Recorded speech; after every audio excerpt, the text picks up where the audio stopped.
Hi friends, మన దేశంలో ప్రాచీనమైన దేవాలయాలు ఎన్నో ఉన్నాయి. ప్రతి ఆలయానికి ఎన్నో ఏళ్ల చరిత్ర ఉంది. అన్ని దేవాలయాల్లో నిత్యం పూజలు జరుగుతాయి. కానీ ఈ దేవాలయంలో ఏడాదికి ఒకసారి మాత్రమే, దీపావళి రోజు మాత్రమే పూజలు జరుగుతాయి. ఈ దేవాలయం చరిత్ర ప్రకారము అంధకారుడు అనే రాక్షసుడు బ్రహ్మ కోసం తపస్సు చేస్తాడు. బ్రహ్మ ప్రత్యక్షమవడంతో తనకు మరణం లేకుండా ఉండేలా వరం ఇమ్మంటాడు. ఆ వరం వల్ల ప్రపంచానికి అల్లకొల్లాలం చేయడం మొదలు పెడతాడు.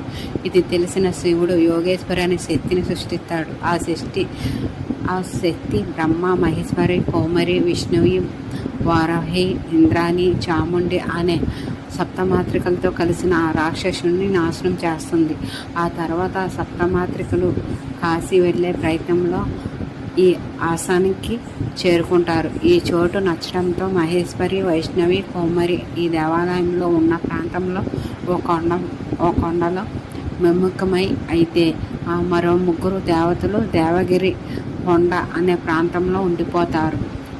బ్రాహ్మి మాత్రం కొంచెమ్మన అస్కాట్ పొలిమేరలో ఉందని చెప్పుకుంటారు. అలా అప్పటి నుంచి గుడిలో అమ్మవార్లు 3 రాళ్ళ రూపంలో కొలువై భక్తులకు దర్శనమిస్తుందని చెప్తుంటారు.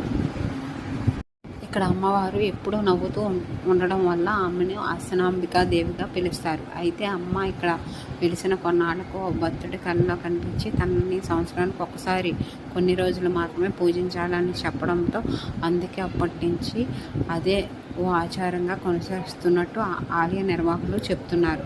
ఈ గుడికి సంబంధించి మరో కథ కూడా ఉంది. ఓ అమ్మవారి భక్తురాలు ఆమె అత్త చిత్రహింసలు గురి చేసిందంట. అలా ఓ రోజు ఆ కోడలు గుడికి వచ్చినప్పుడు అలాగే బాధపడడంతో అమ్మకు కోపం వచ్చి ఆ అత్తను రాయిలాగా మార్చేసిందంట. ఇప్పటికీ ఆ రాయి దేవాలయంలోనే ఉందని అంటారు. అమ్మవారు ఆ రాయి సంవత్సరానికి ఒకసారి మిల్లీమీటర్ చొప్పున జరుగుతూ ఉంటుందంట. ఆ రాయి అమ్మవారిని చేరుకున్నప్పటికీ కలియుగం అంతమని భక్తుల నమ్మకం. అలాగే ఈ గుడికి సంబంధించిన కొన్ని విశేషాలు కూడా మా ఫ్రెండ్ చెప్తారు, వినండి. ఈ గుడిని కేవలం సంవత్సరానికి ఒకసారి మాత్రమే తెరుస్తారు. అది కూడా దీపావళి సమయంలో కేవలం 12 రోజులు మాత్రమే తెరుస్తారు. ఇక్కడ ఆశ్చర్యపోయే విషయం ఏంటి అంటే 12 రోజుల తర్వాత గుడి మూసేసే రోజు అమ్మవారి ముందు ప్రసాదం అలాగే వెలుగుతున్న దీపం పెట్టి మూసేస్తారు. ఒక సంవత్సరం తర్వాత మళ్ళీ దీపావళి సమయంలో ఆ గుడి తలుపులు తెరిచి చూస్తే ఆ ప్రసాదం చెడిపోదు, అప్పుడే చేసినట్లు గుమగుమలాడుతూ ఉంటుంది. అలాగే ఆ దీపం కూడా వెలుగుతూనే ఉంటుంది. అమ్మవారికి భక్తులు పెట్టిన పువ్వులు కూడా అలాగే వాడిపోకుండా ఉంటాయి. అంతేకాదు ఇక్కడ ఒక రాయి ఉంటుంది. ఆ రాయి దానంతటా అదే జరుగుతూ అమ్మవారి